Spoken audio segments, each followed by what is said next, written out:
वाजलेत 7:45 आणि आम्ही निघतोय मंदिरामध्ये. सो आज माझ्या आजीची जयंती आहे. आजीचा बर्थडे असायचा आज आणि ही जी मी साडी नेसली आहे ही मला आजीने दिली होती, तर तिची आठवण म्हणून मी आज ही साडी नेसली आहे. आणि आता आम्ही मंदिरामध्ये चाललोय. प्रार्थना करणार, ती जिथे असेल तिथे शांततेमध्ये समाधानामध्ये असू देत.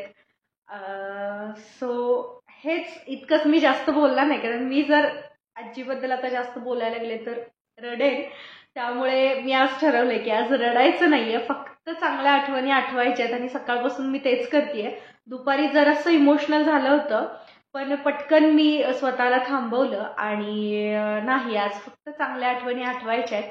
आणि आता आम्ही मंदिरामध्ये चाललोय. मंदिरामध्ये प्रार्थना करणार आणि येणार.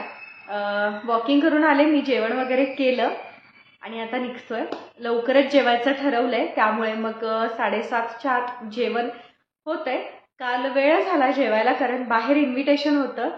तो व्हिडिओ तुम्ही पाहिला नसेल तर नक्की पहा. आज लवकर जेवलंय. आता निघतोय मंदिरात जायला. आय थिंक मंदिर 8ला बंद होतं का काय माहिती नाही. बघूयात आता चालू आहे का. चालू असेल तर दर्शन होईलच, नाहीतर काय करायचं. दुसरं एखादं मंदिर ओपन असेल तर मग तिथं जायचं असं ठरवलं. सो चला जाऊयात.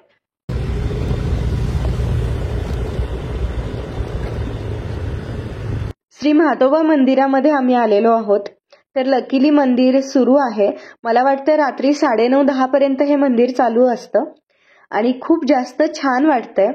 आज रविवार होता, त्यामुळे बरीच गर्दी मंदिरामध्ये होती, पण तितकीशीही जास्त गर्दी नव्हती. बऱ्यापैकी गर्दी होती, पण तरी देखील शांत आणि छान वाटतंय. मी एखाद्या दिवशी सकाळी येऊन ह्या ठिकाणाचा व्हिडिओ घेईन, कारण खूप सुंदर मंदिर आहे. खूप छानसा व्ह्यू इथून दिसतोय. सो रात्री हे मंदिर कसं दिसतं हे तुम्हाला आजच्या व्हिडिओतून कळतच असेल, पण दिवसा पहाटे सकाळी लवकर हे मंदिर कसं दिसतं ह्याचा आपण एक वेगळा व्हिडिओ नक्की करूयात. मंदिरामध्ये गेल्यानंतर सगळ्यात पहिली गोष्ट मी करते की आजूबाजूच्या आवारामध्ये फिरून घेते. कुठे काय माहिती लिहिली आहे का मंदिराबद्दल ते पाहते आणि सगळा परिसर पाहते आणि मग आतमध्ये देवासमोर जाऊन शांत बसते. असं म्हटलं जातं की एखाद्या जागृत ठिकाणी आपण गेलो, मंदिरामध्ये आपण गेलो की तिथे नामस्मरण केल्याने खूप जास्त पॉझिटिव्हिटी आपल्याला मिळते, खूप जास्त सकारात्मक ऊर्जा आपल्याभोवती तयार होत असते. आणि तेच मी करण्याचा प्रयत्न करत असते. जेव्हा जेव्हा मी मंदिरामध्ये जाते तेव्हा मी बराच वेळ तिथे नामस्मरण करण्यामध्ये घालवत असते. सो भरपूर वेळ आम्ही इथं मंदिरामध्ये बसलो आणि आता निघतोय. तर पायऱ्या उतरताना हा समोरचा व्ह्यू असा दिसतो. एकंदरीतच आजचा दिवस खूप जास्त छान गेला. आज दुपारी मी बराच वेळ आजीचे फोटो पाहत बसलेले आणि तेच फोटो मी तुमच्यासोबत शेअर करते. म्हणजे आमच्या काही गोड आठवणी आहेत आजीसोबतच्या, आम्ही एकत्र घालवलेले क्षण आहेत ते तुमच्यासोबत शेअर करते. तर हा जो फोटो आहे हा आम्ही रक्षाबंधनला काढलेला सगळ्या नातवंडांचा. त्यानंतर इथं मम्मीचा आणि आजीचा दिवाळीचा फोटो आहे, हा सुद्धा रक्षाबंधनचा फोटो आहे.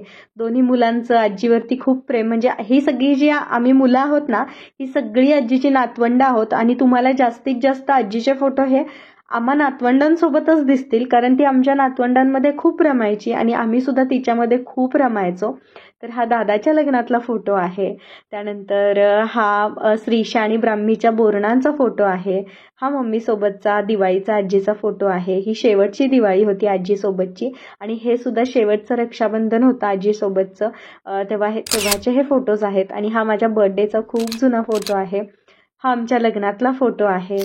त्यानंतर हा सुद्धा सेम त्याच दिवाळीतला फोटो आहे. आणि तेव्हा अजिबातच कल्पना नव्हती की पुढच्या दिवाळीला आजी आमच्यासोबत नसणार आहे. पण खूप वाईट वाटतं, पण काही करू शकत नाही. नियतीच्या समोर आपलं काहीच चालत नाही. असो, हे मोहित ब्राह्मी खूप लहान होते. हा बारशाचा फोटो आहे. आपल्याला आपल्या जवळच्या माणसांची रोज आठवण येत असते आणि त्यात आपल्यापासून दूर झालेल्या माणसांची तर खूप जास्त आठवण येते. आणि त्यात जर ती तुमची आजी असेल तर आणखीन जास्त आठवण येते, कारण आजीसोबत असलेली जी अटॅचमेंट असते ती आपण कधीच नाही विसरू शकत.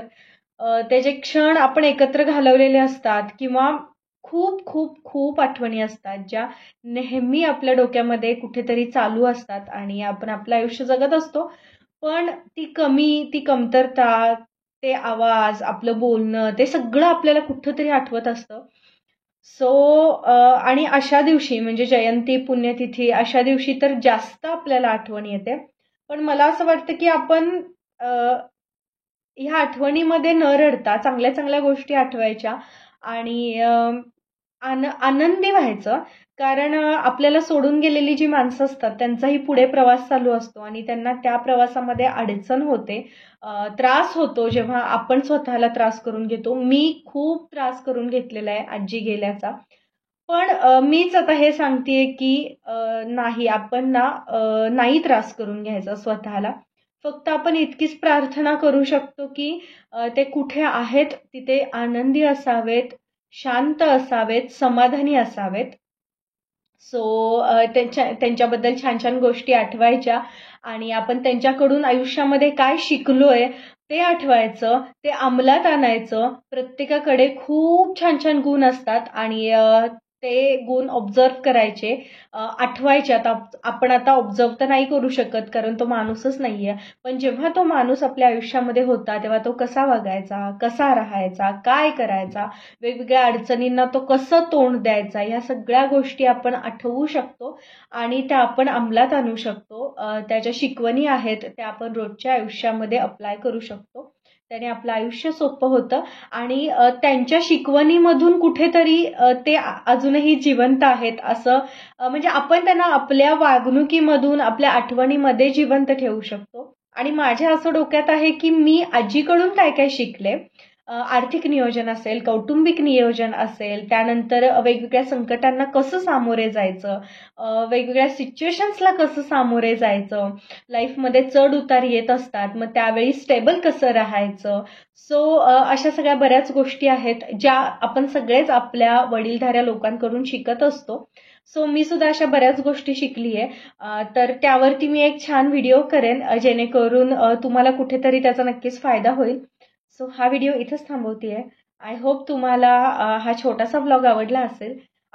तर प्लीज लाईक करा जेणेकरून हा व्हिडिओ जास्तीत जास्त लोकांपर्यंत पोहोचेल आणि सबस्क्राईब सुद्धा करा आणि अशा छान छान व्हिडिओची मजा घ्या. लवकरच नवीन विषयासोबत, नवीन व्हिडिओसोबत भेटूयात. तोपर्यंत काळजी घ्या. बाय.